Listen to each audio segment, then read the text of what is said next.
Yellow. That time. Nailed it. Woo! Episode 660. It's a nice one. 660. We're nearing Halloween, Sarah's special day. Remember when the veil between the living and the dead. Remember when the Brady Bunch pretended their house was haunted so that no one would buy it when the parents were trying to sell it? I think this may be the plot to a new Netflix series I'm watching right now. Oh my God, they totally ripped off the Bradys. What if it's based on a real story? So maybe that's it. Oh, how's Sarah? Hey, I meant to ask you last time. How's your foot? It's good. I mean, I can walk now. It's fine. I just am like strengthening my ankle. I can't really run yet or can't jump, but I'm walking without a brace. Really severe injury. I know, freaking 6 weeks, and they say it's going to be 4 months before I'm able to like really be able to use it like I used to. I mean, I don't want to. I don't want to be negative, but I smell trouble with powder this year. I know. Don't say that. Okay. But the good thing is that my ankle is going to be strapped in. Like I'm going to be able to wrap it real tight and keep it. And it's really just like I'm not jumping and I'm not running doing that. But luckily, it's not the foot I push with. All right. Well, I won't say anymore. I'm just going to hope for the best. Oh God, is it? I mean, it just seems really No, it's not. dangerous. It is the foot I push with. Damn it. Well, it looks like I'm going to learn how to ride Switch this season. What's a switch? That's just like the other direction. Usually I head down the mountain.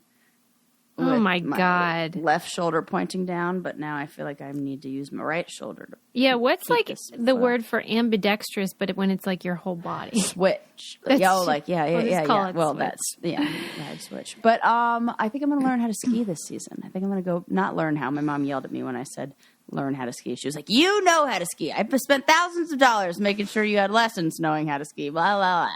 So I was like, I mean, you're going to get back into it. Remind, yeah. You mean because Just Eli was safer. on a team? Oh, I thought maybe it was because Eli like didn't want anything to do with a snowboard. No, he does not care. Okay, because you know how some people are like loyalists. No, he doesn't care. He even said he'll snowboard. All right, well, I'm bored already. Anyway, okay, let's see. First up. Okay, let me see. Oh, you know how I love old gossip? Yeah, well, I do know how you love old gossip. It's not even really, I call it old gossip, but like I love like old YouTube clips from like, I mean, most of the things that are suggested to me are black and white, okay? So, like old, and I watch a lot of like, you know, like, what's my line? Like, yes. For real. Yeah. Anyway, so. I love this about you.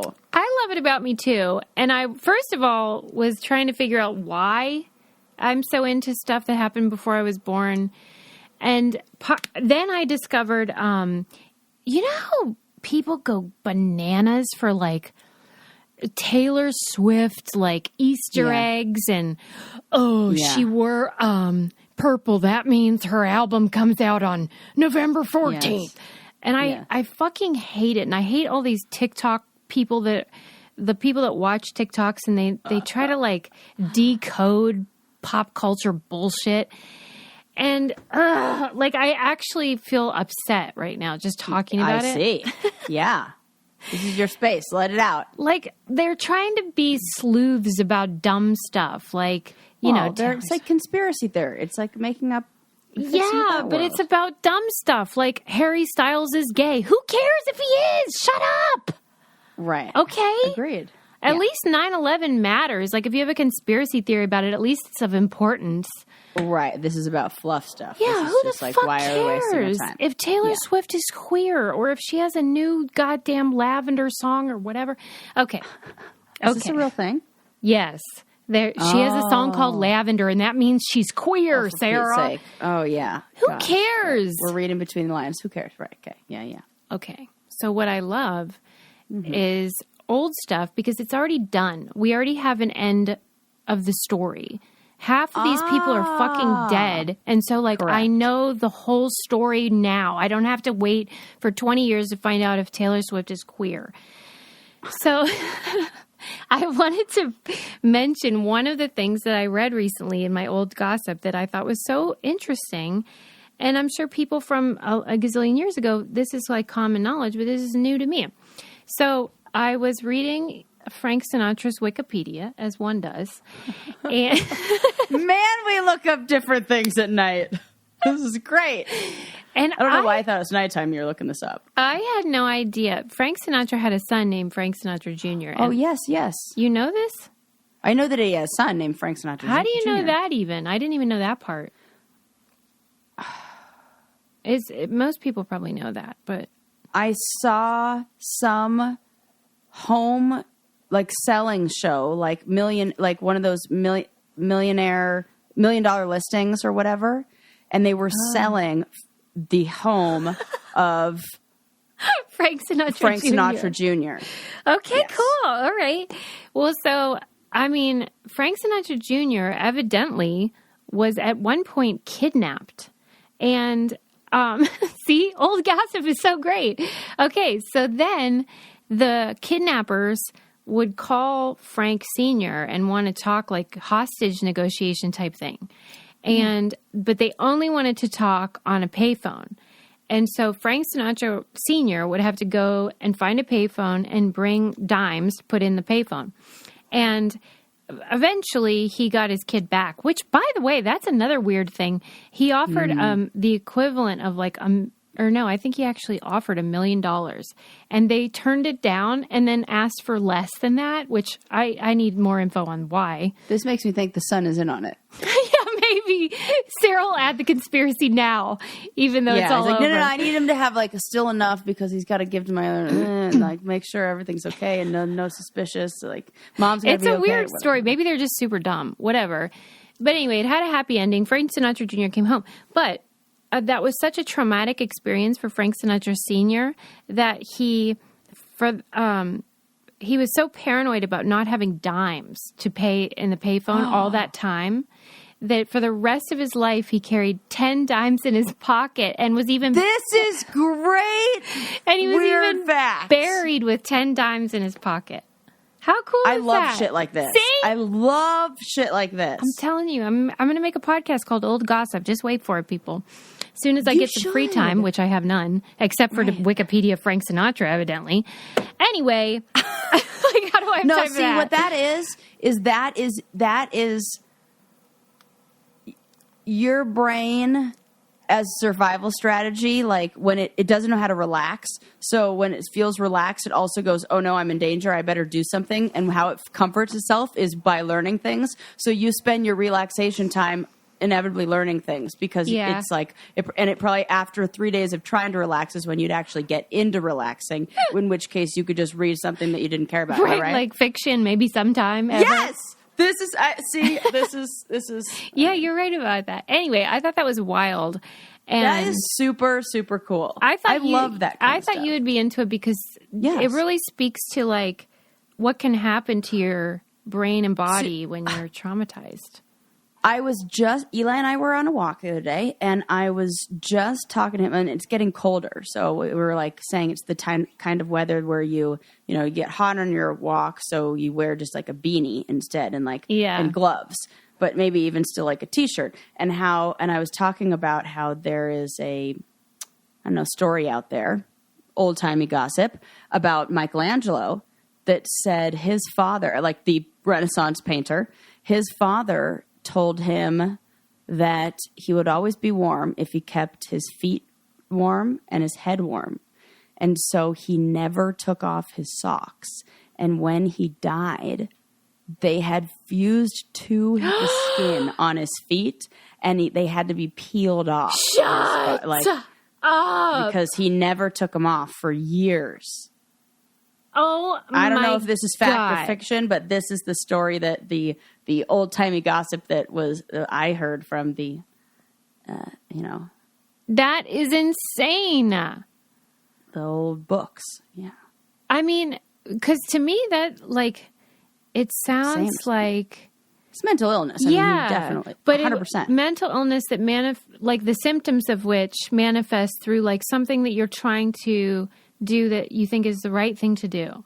Correct. Oh my God. And advice that you took. Like Dad said that's the way it is. It's got to be like that. Oh my gosh. Can you imagine what he smelled like? Could you imagine? Oh, because then it became like part of his body. Good grief. Yeah. That is foul. Oh, man. That's a good story, Sarah. Thanks for that. See, if you guys know any good old gossip, send it my way. None of this Harry Styles, Taylor Swift stuff. I don't care. Okay. And I mean, another brief thing about something I'm mad about. I feel like I need like some sort of theme song for like things I'm mad about. But you know how I really hate... It should just be like that. Mad. And then like the sound of thunder and lightning. Yeah. And then just Susie goes into it. I feel like I hate Spotify because What are you saying? Well, I mean, I get what you're saying. You're saying it's such a great service because it's so convenient and stuff, right? Is that and what it does like well, yeah. And it's like playlists for everything in the world. First go. Oh, okay. Well, I just get mad. I mean, I get that, but there's just no such thing as a free lunch. And so something that seems so great, there's often like a darker side. And so because like nobody buys albums anymore, they just listen to Spotify. And so then the artists make like 3 cents. And then what happens is they rely on tours to make a normal amount of money for a singer. And then ticket prices of tours went way up. And then it makes it cost prohibitive for people who have lower incomes to actually see live music in a lot of cases, all because rich people want to listen to Spotify all day and not pay any money. And it makes me mad. The end. That's true. You can tell me what you were going to say, though. I mean, they're curated. You're like, I really love their good vibes playlist. I'm not kidding. Yeah, that's great. You're right. It is at the expense of artists. What we need them to do is pay more to the artists. That's the solution. Yeah, and they don't pay comedians 1 red cent. Not 1 red cent. What? They just play comics' intellectual property for $0. What? And there's like a class action suit from certain comedians being like, this is bullshit. Oh, they should. That's not right. Bullshit. No, I hate that. Yeah. But I do love that yearly wrap up. I mean, the service I love. That I mean, that's wonderful. But why aren't you paying artists? Mm-hmm. Come on. Okay. Right. Maybe I need therapy, and for that, I will use BetterHelp. This is a word from our sponsor, BetterHelp. Like, okay, you ever go into like you're spiraling? Maybe I'm projecting. Yeah, here. Familiar. Yeah. Maybe that's just me. But like I have anxiety. So I start to like get in that mode. And what helps me are things I've learned from therapists along the way about like, they can't prevent the anxiety, but they can give me the tools that I need to manage it and to get out of that mode. Yes. And that's what I find so helpful and why therapy has been useful to me. And BetterHelp could be useful to you because you could receive these same helpful insights as easily as going on your phone and talking to somebody. Oh my gosh. I know Sarah was using it recently. I won't say why because it's private. As heck was. And it was really helpful to you. Yep, still am. Yeah. Love it. Sarah had some good luck recently talking to somebody who really got her. And my therapist has a nose ring, so that's all I need to say. Now they're going to be best friends. So now we're good. But if you're thinking about trying therapy, which I highly recommend, BetterHelp was a great option. It's convenient and accessible and affordable and entirely online.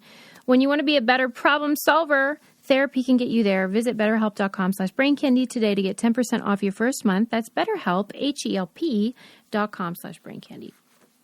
Okay. Yeah, man. I'll stop complaining about whatever.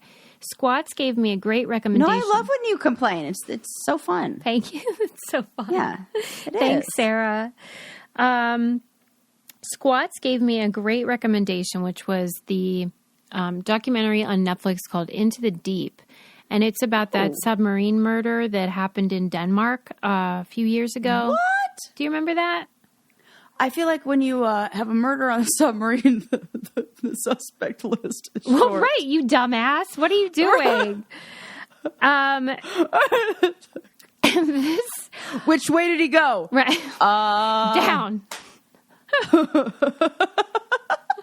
Right. Okay, so this happened in Denmark, and the guy that did it was basically the poor man's Elon Musk, because he was rich, but like not Elon Musk rich, and he's kind of, like reminds me of Elon basically in every way. But his name was Peter Madsen. I had watched the documentary about this murder on Hulu. Madsen, like a mad son? Like, is he a crazy mad son? Oh my God.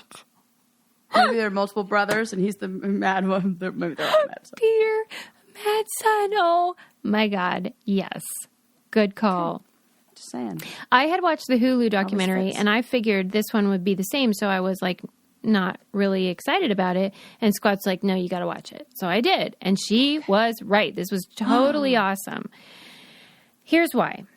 As is the case with sociopaths and narcissists, they love documenting themselves. So he had hired, or he had agreed to at least, a documentary film crew. Why do they always do that? I'm telling you. I mean, I'm so glad they do. Right? But they all do. Right. It's Yeah, he had agreed to be followed by this crew at least a year prior to the murder.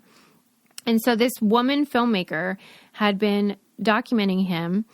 And then on August 10th, I just remember that because it's my birthday, but hello. I think it was 2018. Oh, no, I think it was 2020. He took a journalist down into a submarine, this woman journalist, and then he came back up without her. And everyone was like, hey, where'd she go? And he was like, I dropped her off like last night, didn't you see? And they're like, no. Oh, hell no. Right. So the filmmaker is like, at this point, you follow along where everyone's like, his entire crew, like he had a bunch of people that like worked for him in this garage, like warehouse thing. And they were all like, that's so weird. I guess, why wouldn't she have called her boyfriend when she got out and stuff like that? And so you kind of watch as they realize slowly over days and weeks, oh my God, we're working for a sociopath. And I ended up having a nightmare after I watched it because just what he did to her was so horrific. And listen, I study murderers. I'm not like very sensitive to this stuff. He was actually even charged with sexual assault, but because he stabbed her while she was still alive in her privates, in her vagina. He tied her up and tortured her. And then killed her and dismembered her. And Susie! She's on a submarine. Imagine how you would feel if you were her. Trapped. And I mean, already, like, that's like International Space Station feeling. Exactly. Exactly. You're trapped under the water. You can't get out. It's that feeling of like, I'm being trapped somewhere and I can't get out. There's no hope. Even if I did get out, I'm still in the environment that I'm still stuck no matter what I do. It's her. Like she can get out of his and she chains, but then you're still stuck in a fucking submarine. Right after she had like kind of got with. Oh, I definitely want to watch this. You should. It is fascinating. And after she was about to go down in, she was with Peter. She texts her boyfriend and goes, "I'm still alive, by the way, but I'm going down now. I love you." Because clearly the boyfriend was like, "Are you sure you want to go down in a submarine with a guy all by yourself?" No. Yeah. She said, no. Yes. Her instincts were like, I might die. And this is what it's like for women just trying to do their job. She's just trying to write a GD article about some loser, manic inventor, fucking, the type. It's terrifying. Yeah. Right. Okay, but I'll wrap it up. But I'm just saying that part of what made it so fascinating is that they were filming him all the time. So like on the day of the murder, the morning of the murder, they did an interview with him.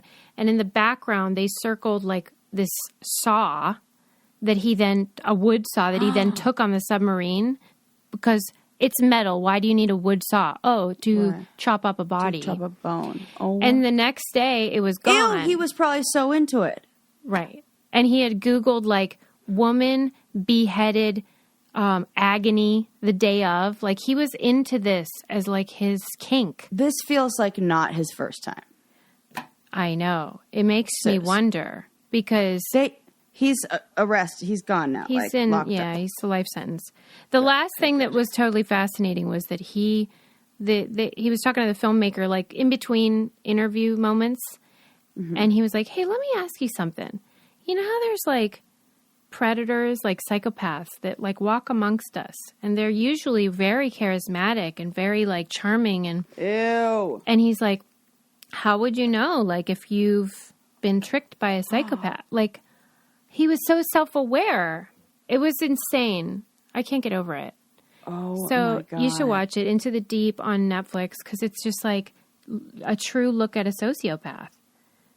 And oh my God, that's actually making my heart rate go up. Like, I'm feeling myself freak out. And like, you're right about the International Space Station. It is like your worst nightmare. Yeah, because it's that same feeling. Being trapped underwater. I would never go down there with anyone. Fuck no. So thank you, Squats, for giving me nightmares. Woo! That's scary. All right. Well, let's do something lighter so that, like, you know, it doesn't get dark like it can. I did read a great article about, it was in the New Yorker, and it was about the fate of the fact. So you know how, like, it's like a big conversation now, like even with my mom, when I'm like, Mom, that's not true. And she goes, you and I have different facts. Right. You know, like, that's a thing. And it was just kind of talking about, it was using Jeopardy and Wikipedia as, like, the framework to talk about what is true and why we should care and whatever. Yeah. What are your thoughts? You seem like you have some already. Well, when you ask a scientist about what a fact is, they'll often be like, well, there's really no such thing as because in understanding science, you understand the scientific method that says things get retested and that there's no, you know, that things change and that, like, you keep asking questions. And do you think mathematicians would say that, though? Because they have it a little more concrete with the that's a little more 2+2 situation. Yeah. That's true. Certain kinds of math, though. Yeah, right. The kind I, like, you know, don't want to talk about. I don't understand. Right.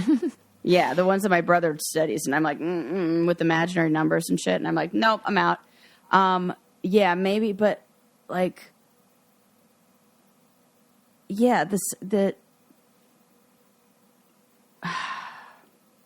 yeah. It changes. I love that it gets you, like, verklempt. It does, because, like, I was playing Trivial Pursuit with my mom a while back, and it was Trivial Pursuit from maybe, like, 20 years ago. Yeah. And it's wrong. Like, what would be an example? More like language stuff? No, like actual facts. Because some of facts then, it said, like, and not fact, we're talking different kinds of facts. This is more like trivia, like, who's the all-time leader of da-da-da-da. Oh, yeah. Like, okay. those things can change based on when new you're information. asking. Yeah. Okay, I see what you're saying. Yeah, like that. The premise... So if there's no black and white answer. I see what you're saying. The premise of the article was just saying, like, now that we have the internet and phones that are connected to the internet, do we really need, like, to know the capital of a state or, you know, small details? What is the point of learning all of these sort of, like, trivia type of things? And I really liked just the discussion about it. And it was saying how Jeopardy in particular is, like, it's not, we like to imagine that these are just, like, regular people, but a lot of them are what are called, like, trivia junkies and people that sort of obsess about memorizing stuff that is kind of useless generally, like Shakespeare's details or whatever. And I guess it was just sort of saying, like, I don't know. Well, I found the conversation about Jeopardy to be interesting apart from that. Like, it was saying things that I didn't know, that, like, they don't pay for the contestants to fly out or for the hotel. And right. Remember, Emily told us that. I forgot. Once I read it, I was like, oh, yeah, I'm sure she did mention that this was sort of just like you take it on yourself. Mm-hmm. But they're making hundreds of millions of dollars. And it reminded me of like reality TV, how they're just like, hey, you should be honored to be here. You should just be grateful to be here because we're an institution. And the people who love trivia are going to be like happy to just be invited to. But it does make it prohibitive to a lot of people who might be good, who are lower income, which bums me out. And just that they would, Alex Trebek was making $10 million a year and they can't pay for a hotel at the, fucking Motel 8 or whatever.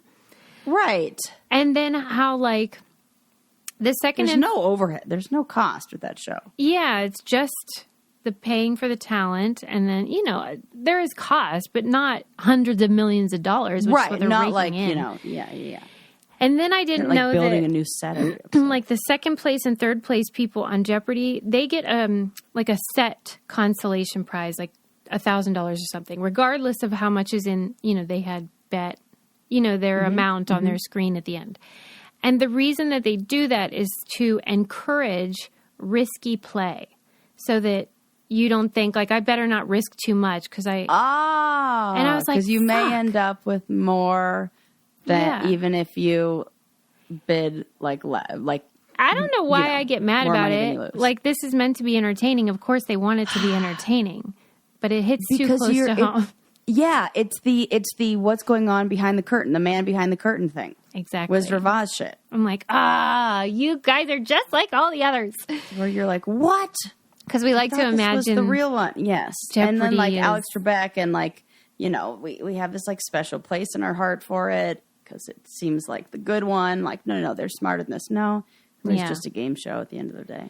And then it was exploring Wikipedia and how Wikipedia, like, it's supposed to be that because they don't pay their, contributors, and that it's this crowdsourcing of knowledge and information that can create a situation where there's so many voices that then you end up on the right answer. Yeah, no, the information about me in there is incorrect. What does it say? Oh, let's look. Oh, my God. Are they trying to say that you have a different birthday or something small like that? Sarah Rice, Wikipedia. While she's looking that up, let me just say something we can all agree on, and Wikipedia would probably agree too, and that is that growing your hair out is so fun, as I'm doing right now, but you want to make sure you're doing it expeditiously. And thanks to Nutrafol, after my bleach disaster where I lost half of my hair, I started taking Nutrafol as a way to encourage growth and get things cooking. And I have been so pleased with the results. I mean, it is not fun to like have half of my hair be 3 inches long and half be full length. But it's a necessary situation, and I'm so glad that it's finally growing in. I'm having great luck with it. I've had people DM me and be like, you really mean it? Because I won't lie. Here's some things that are very important to me. Skincare, hair care, like anything where if it doesn't go right, you feel like a monster and you can't leave your house. And so I would not lie to you people about it. I'm having a great experience with Nutrafol, and I know so many people that are like pregnant or postpartum or even just changing hormones or even had COVID and then they lost some hair or had some thinning. You can grow thicker, healthier hair and support our show by going to Nutrafol.com and entering our promo code BRAINCANDY to save $15 off your first month's subscription. This is their best offer anywhere and is only available to U.S. customers for a limited time. Yes. Free shipping on every order. Get $15 off. Nutrafol.com, spelled Nutrafol.com. Promo code BRAINCANDY. Did you find this false Wikipedia heresy? Yeah, it says that my hometown was San Francisco, California. Oh, right. I remember that. Yeah. Right. Just because you lived there for a time. Yeah. Yeah. Right. Okay. So you get it. It's very useful. I love Wikipedia. Frank Sinatra, I get it. But it's more like a good starting point. But it was saying Yeah. how, like, they think they don't pay anybody to do the work. So it's all reliant on all these people. And, like, the editors at Nature, which is a very great scientific journal. Yes. Back in 2005, they compared Wikipedia to Encyclopedia Britannica. But, like, it's as if they didn't consider the one reason Wikipedia's science entries had fewer errors than they expected was that its contributors could consult the Encyclopedia Britannica, which actually does pay its contributors. And so it's like there's no such thing as a free fact either. Like this idea is sort of a false paradigm that interesting. people need to be paid, and then that what they provide can help with Wikipedia. But it's just not true that it's all like charitable, all the goodness of our heart. We're just sitting on Wikipedia editing stuff. No, Yeah, for sure. And like all these scientists that they devote their life to this stuff, and then it's like, here it is. Yeah, and then nobody's doing that. And usually there's some sort of incentive, whether it be like, and even if it's like nobody's writing their own Wikipedia entries. I think that it's a good, like, having free information is great. I'm not trying to say it should be, you have to pay for it or something like that. Right. I'm just saying that everything has a cost. And Yes. sometimes that means that the stuff you find on Wikipedia, Sarah demonstrated, is inaccurate. Incorrect. Yeah. Yes. You have. That's why I really think that we need to teach people how to go a step beyond the Google search. That what we're like relying on are the first 4 results that we see. We don't even click on the article. We don't even click on anything, and then we just look for the thing that confirms what we already know. Mm-hmm. So we need. I think with the easier access to information, we need to be educating people, children in school at a very young age on how to be. You have to be able to vet sources. Discerning. Yeah. Like be able to recognize what is credible. Mm-hmm. And that's the skill. I think that's what, I mean, once you learn how to do that, there's almost like, it almost becomes fun. Because that age, like where kids are at, where they love like pointing out what you got wrong. I mean, I've kind of been stuck in that age for a while. But, where they're like, no, you're wrong. Actually, it's this, da-da-da. When they're like learning about stuff that maybe they want to teach you about. Yeah. Like, kids would get excited about being like, oh, what? That's not even real. That's like that. Like, I can see that being. Yeah. Because I remember what it was like in my class when we were learning that kind of stuff. And people were like, oh my gosh, can you believe this? It almost became fun to point out how ridiculous like the information was. Or like, those news reports that's like, are your genes killing you? Tune in tonight at 8 for whatever. I don't know. Yeah. Like those. I do. I hope that is happening and that people are being taught how to, weigh a source's validity and credibility and stuff like that. I mean, on the flip side, I was reading an article about the publishing industry and how it's very difficult to find out data on book sales. So we rely on like the New York Times bestseller list, but what they rely on is, let me see if I have what it's actually called. I don't have it here, but there's a particular service that you can pay to get, but it's, thousands and thousands of dollars. And they only offer it to people in the industry of like, here's how many books were sold. Here's which ones they were buying. And that even if you're a scholar, you cannot get access to this data. One scholar was trying to find information on reading habits during the pandemic and whether people were choosing books that were escapism. This seems important. That is my point. They wanted to know, were people choosing books that were escapism, or were they wanting to learn about pandemics? Like, did they want to know what we're in for? Do they want to? Yes. And that's when this scholar realized that there's just no way for them to find out. And that could really help us understand human behavior, human psychology, what's comforting, what's helpful. Yeah. And then Can you do... Oh, interesting. And then another problem is that whenever you submit a book proposal to a publisher, the first thing they'll do is look you up in this database to see if you've sold a book previously and if it sold well, or if a similar book was made and did it sell well. And if it didn't, you're immediately rejected. So, like, new ideas aren't even making it. Exactly. And so what it There becomes isn't is anything this loop to of compare it to. same, which also means white people, white people, white people, men, Yeah. men. And none of these fresh voices, fresh ideas, non-white, ideas can is make terrible. it. It's such a bummer. I bet you know what I do see a lot in so many of the newer books that we've read in the book club that are by newer authors. So many of them started as writers in a newspaper or in online, like in a blog or something like that. Mm-hmm. I can't remember any of them really who just was like, oh yeah, I just wrote this book, Mm-hmm.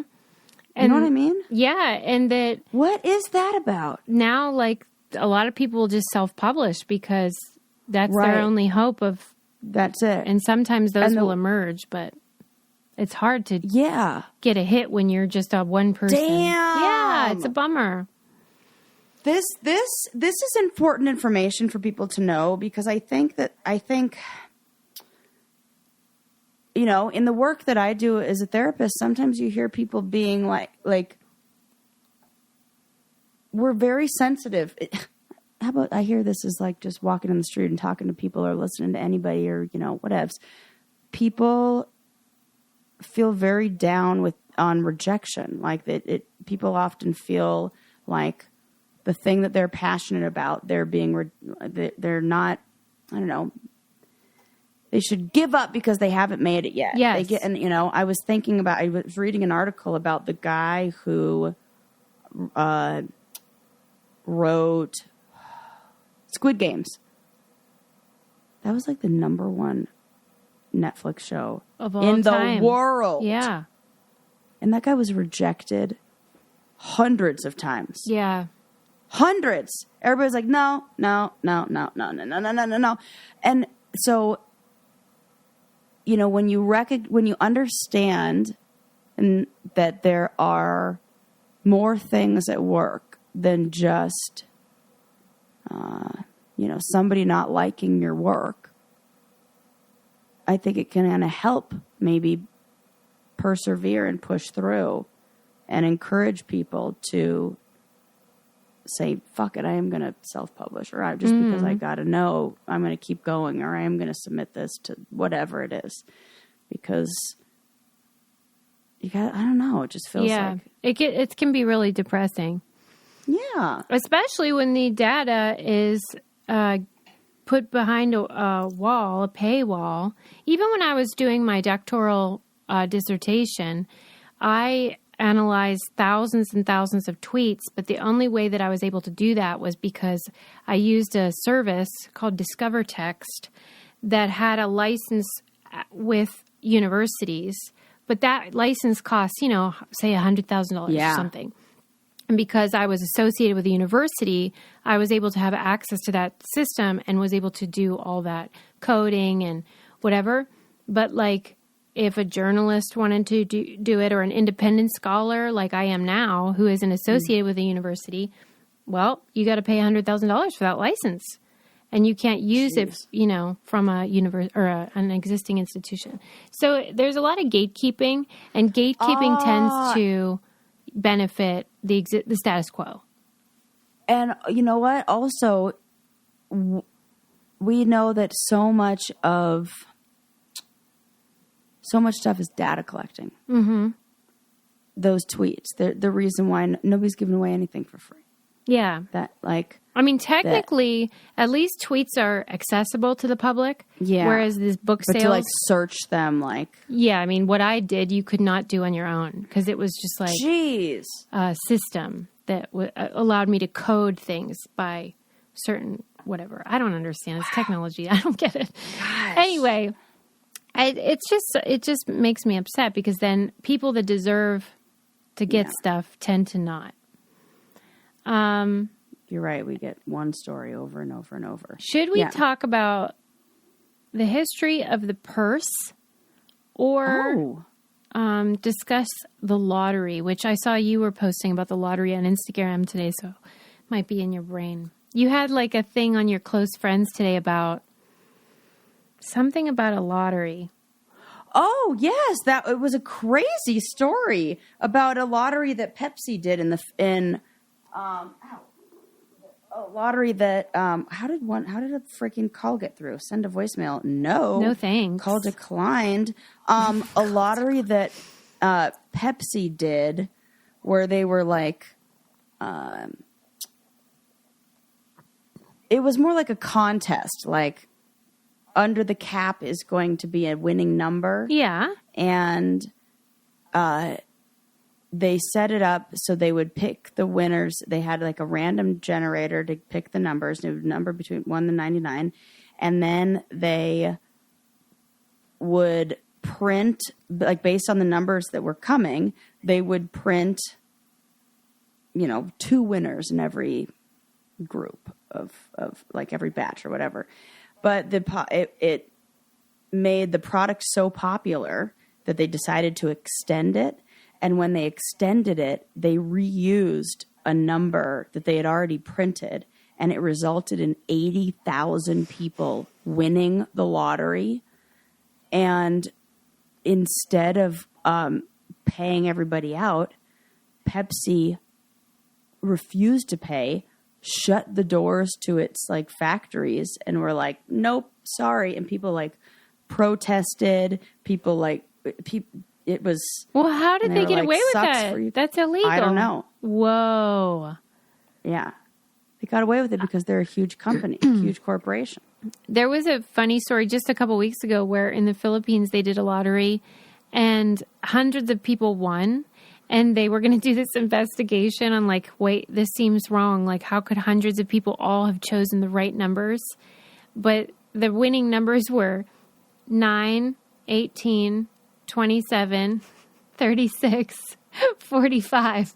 Like it was just all coincidentally just multiples of 9. Multiples of 9. That's crazy. And so a lot of people, of course, chose that because it's reasonable to imagine that a lot of people are into that type of thing. And so but then just like, isn't it just that the prize, it's like a prize pool. You just get a smaller percentage of the but they thought that it was like some sort of scam or something. Oh, got it. And that's what this article I had originally read was like about this guy that thought he could like beat the system, and he really believed he had come up with an algorithm. And I mean, he did win millions of dollars, but that's... Wait, what? I mean, he did, but it sounds amazing, and he convinced a lot of people that he had like figured out something, but he was buying hundreds of thousands. I was going to say, how much did he lose? Right. So in the end, he lost a lot more money than he made. Really? Yeah. 1 million and still lost. Oh my gosh. What a doofus. That doesn't tell you anything. But then separate, that was in the Atlantic, and then at the exact same time, there was an article in the New Yorker about like, what do we lose when we win the lottery or when we play the lottery? And it was saying how like it's basically false that this is in some way some big boon for states, that it really doesn't bring a lot of revenue for education and the stuff it claims that it does, and it exploits the people that need it most. And this was a statistic that I was shocked by. Well, not I mean, I know that lower income people tend to play the lottery more, but this was so striking. Players making more than $50,000 per year spend on average 1% of their annual income on lottery tickets. Those making less than $30,000 spend 13% of their income on lottery. That's average. Think about that. You make 30 grand or less, and you devote 13% of your income towards lottery tickets? Wow. And so some people call it a tax on the stupid as a result, because it's like, you need to stop. But when you're desperate, that's sometimes what all you have is hope. Oh my God, that's It's really sad. Isn't that so depressing? Yeah. And shocking. And then, lottery sales increase as incomes fall and unemployment But grows. is that okay, here, I would be interested to know more than an average for that. I would want to know like the mean and median, like those other like if there's some that are on like there. 5 people that spend all their money. Yes. Yeah. Because what I hear in that is like addiction, Yeah. which gambling is. Yeah. And we can say that if you have a gambling addiction, you are going to be poorer. You are going to be on Just that side. ask my dad. Yeah, right. Ask anyone with a gambling addiction. Right. You don't have money. That is part of the addiction. Right. And so the house that always would, wins. That would skew right. And That's so I the feel thing. like that looking at that and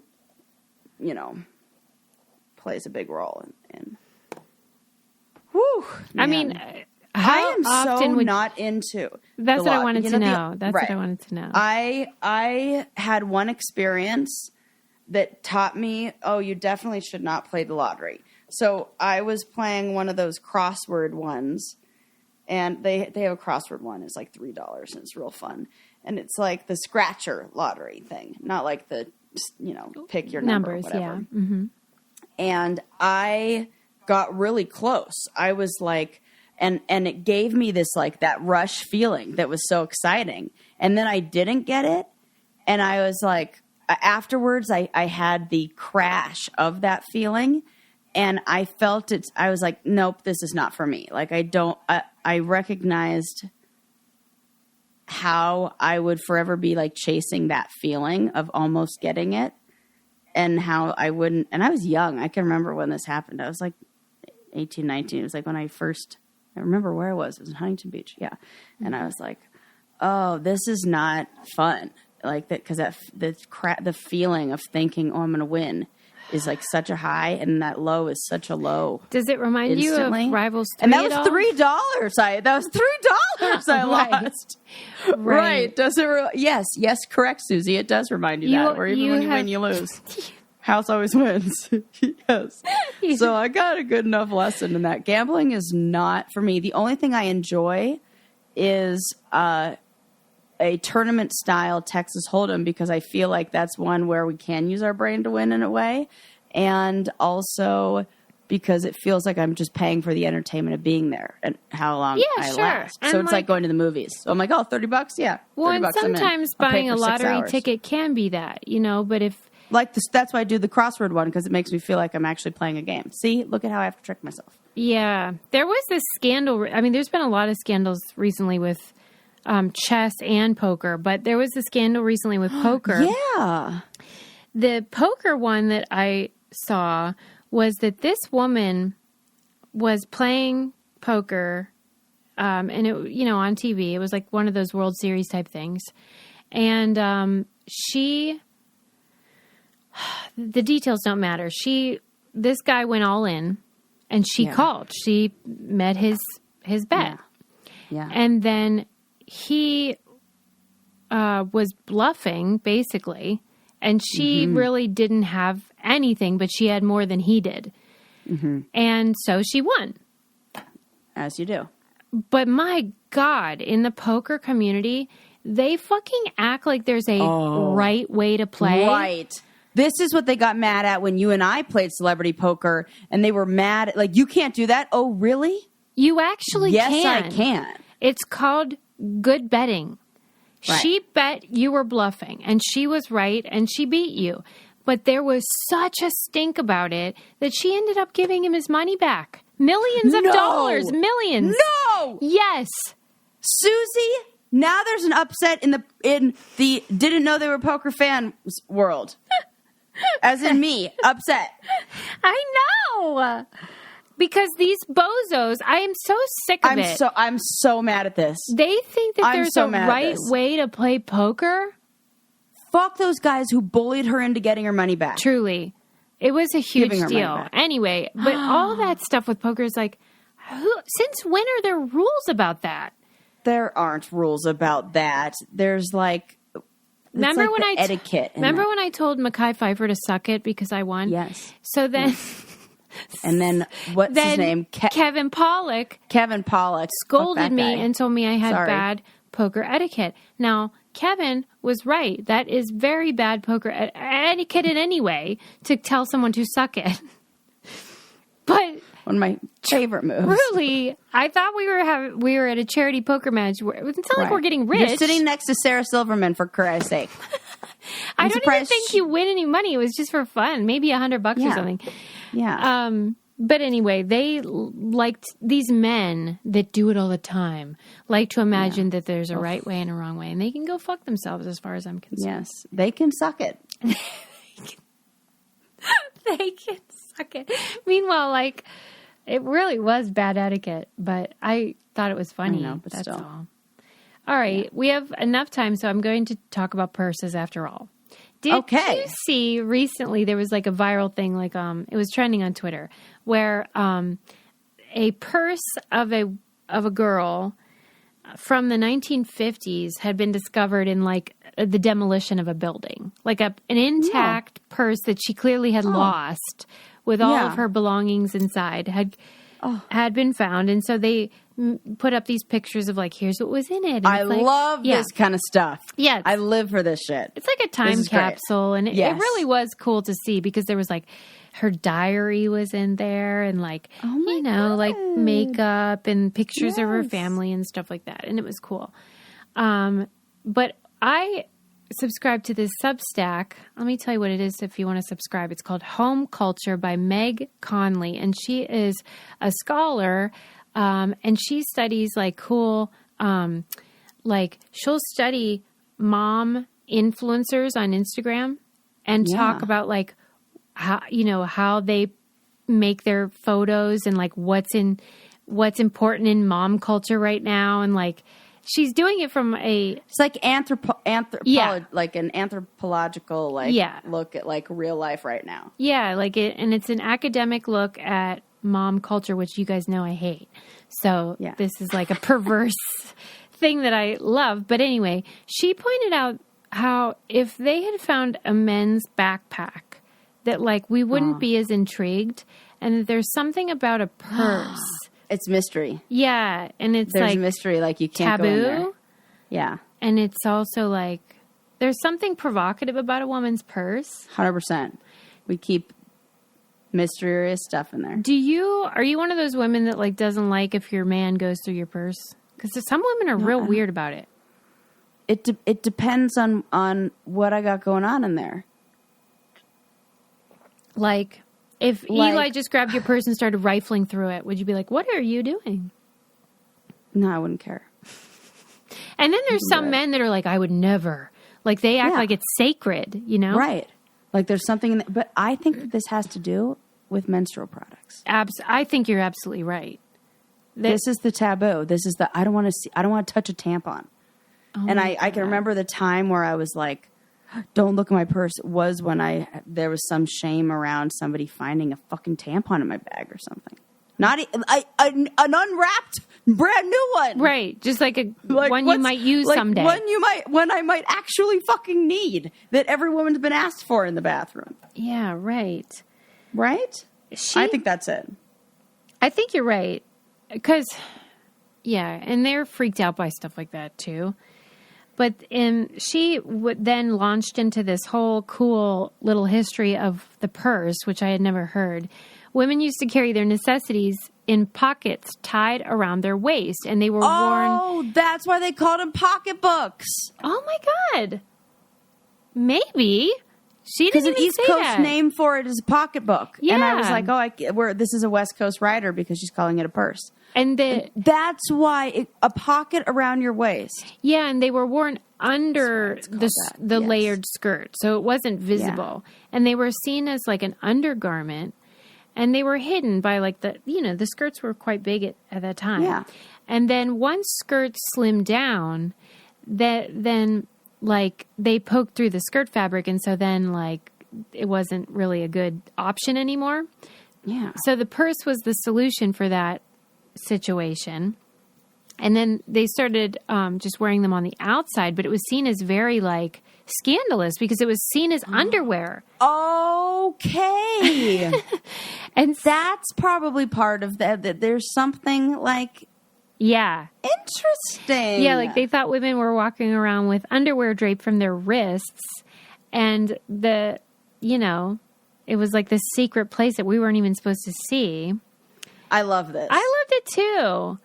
But it's interesting that it's like come full circle in a way, and how like it's still like scandalous to see the inside of it. Yeah. In the same way that them seeing the outside of it was scandalous. And we just mentioned Freud in our last episode. Well, Freud insisted a woman's purse was, quote, a substitute for her genitals. Right. And that a woman rifling through her purse was, quote, representative of masturbation. What in the fuck? People are so weird. Well, I will say this. My worst fear, not worst fear, but one of the fears or things that I don't want to be is the chaotic woman who has the bag that like has everything fallen out of it and like you drop it. I knew somebody like this and I was like, oof, that's so much chaos. Right. And like growing up, I was just like, that woman looks like a lot going on. Remember? And I didn't want to be that person who dropped the bag. It's always like at the airport where they're fumbling. Trying to put it they're fumbling. Yeah. And it like looks like, okay. And you don't even know jack shit about their life, but I still don't want to be that person. Remember how early on in Brain Candy I become that person. It's like self-fulfilling. It is like I'm like shoving everything into one bag. Please, do you remember the picture that you have of us when we went backpacking or like just on a trip, and I turned it into a backpacking trip because of the bag I took, and it's like stuff spilling out, and I'm like everything shoved into every pocket. No, that is not bad. That is that you're a troubleshooter. You're prepared. Well, okay, yeah, but if I'm prepared for the first week, and then it becomes unorganized. Yeah, but like everyone makes fun of that person, but then when they need something, who do they go Correct. to? I always have the Band-Aid, and I had the full sewing kit one time where I saved a wedding, where I sewed one of the groomsmen's pants back because he had split them completely in half on the bus ride to the wedding doing a dance move, and I sewed them up in the back of the bus because I had a sewing needle and thread on me and saved the wedding. So that told us two things. Sarah chooses the wrong friends and also that she is handy in a crisis. Okay, let me ask you this. Remember when early years ago when we said that your microwave, the inside of your microwave is indicative of like where you are. Hold on, I got to call. Yeah. Excuse me. Could a purse 100%. be the same? 100%. Like, it shows who you are. Shows who you are and kind of like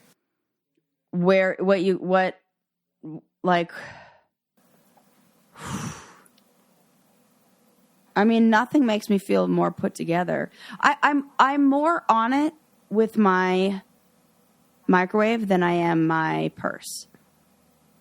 Really? Yeah. What's in your purse? I probably do like a weekly clean out. Oh my God, is this our new trunk? Some receipt, it might be. Some receipts that I definitely don't need. There always are curl clips. So like when my hair dries, I use these little clips, these little like prongs that kind of lift up the root so that your hair doesn't dry like stuck to your head. And you kind of do that to like get a little body. And so, I just do it like around the crown of my head. And then it's usually like an hour or two into my day where it's time for me to take them out. So I'll be like driving somewhere and I'll take them out and then throw them in my purse. So that's in there. Do you have any weird stuff though? Yeah, there's usually one rock or stone, like some kind of like matte, like crystal like or something. Like a pine cone or something. An actual little spell bottle. What? Yes. What do you mean? I wonder if there's one near me right now. A purse. What do you mean spell bottle? I'll wait. I got put time. Like little good intentions into like a little jar. What do you mean you put your good intentions in there? Like I mean it just like that. What else do you want? No, but I mean, do you like talk into it or like you write it down? Like, what do you mean? Yeah, you maybe like write it down like it's like you do like a little ritual ceremony for whatever it is you want, like attracting love, making making some money. Like, This is the weird part about this story isn't that you do that. It's that you act like I should already know what you mean. Susie, by a spell bottle. Because like when we joke that I'm witchy, I don't mean that like as in like You I wear put black. a black hat on for Halloween. I mean that, and I do. She's like, do I little ride on a things. broom, okay? It's the same as a prayer and anything like that, and same as like, you know. I don't just, think like, it put is. It is, and then I just carry it around. It's like a good luck charm. Okay. Yeah. I've never heard of that. That's interesting. Yeah. I hope you show us that on your Instagram sometime. Yeah, I totally will. All right, well, Had that's the all. same one in my bag since grad school. You guys know what we talked about. I don't have to wrap it all up, do I? I mean, it seems like a lot. You remember, like, Susie's mad, whatever. What? Oh, I'm going to see that documentary, Into the Deep. Yep. That's the important takeaway That's here. the Watch you Into got to the watch Deep. it. Into the Deep. And we discovered what a purse and a pocketbook, where a pocketbook maybe name came from. I'm going to do some digging into that, too. Google that You know what afterwards. the other thing about that documentary is compared to the one I watched on Hulu? On Hulu, there wasn't enough like of footage of him where I could understand like any sort of redeeming. How creepy he was? No, like the opposite. Like why anyone would trust him or okay. anything. All I knew is he was a murderer. it. This one, you really see like he seems like fun. He seems like the kind of guy you would enjoy. He seems like adventurous and playful and, you know, like, well, charismatic, like he said. Yep. Charming. And then I wonder, I know for a fact that the percentage of sociopaths on reality TV is higher than in the general population. And then I start to think, like, who is in this category? Because... Oh, it's only a matter of time before... No, I don't mean anybody from our show necessarily, well, like Bear, but I guarantee think Bear yes. maybe... Oh, absolutely. He was arrested, and I think he has sociopathic No behaviors remorse. because he did not care at all. But very charming. Uh-huh. Very We charming. loved him on the show. We were like, oh my gosh, he's such a great character. And then he's an awful human being. Yeah. We already had that guy on Megan Wants a Millionaire who they didn't show the season because he actually chopped up his girlfriend, put her in a trunk, and threw her into a river. And I don't even mean just violent or like, you know, a villain. I mean like no conscience. And they say the percentage is like higher than you'd think. I think it's like 1%, which is 1 in 100 people. I know, that's a lot. But then there are some that are non-violent and some that are violent. And then whatever. You get it. Okay. Stay safe out there. Happy Halloween. That's hilarious. All right. I'll go. See you next time. Bye.